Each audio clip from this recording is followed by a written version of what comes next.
Suhiltzaileen eraikinean ikusgai daude murrizketen aurkako kartelak. Nafarroako gobernuaren gainerako eraikin, ibilgailu eta funtzionarioen uniformeetan ere sarri ikusten dira. Eta horri guztiari aurre egin nahi dio Nafarroako gobernuak. Hala eskatu omen diote hiritar askok. Yo creo que es una demanda que además muchos ciudadanos pues la han ido denunciando. Juan Luis Sánchez de Muniain gobernuko bozeramaileak adierazi duenez, administrazioko langileek eraikinak eta publikoak diren gainerako zerbitzuak ezingo dituzte erabili euren aldarriak zabaltzeko.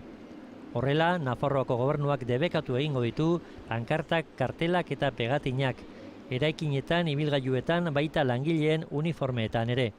Arau hausteak zigortu egingo dira.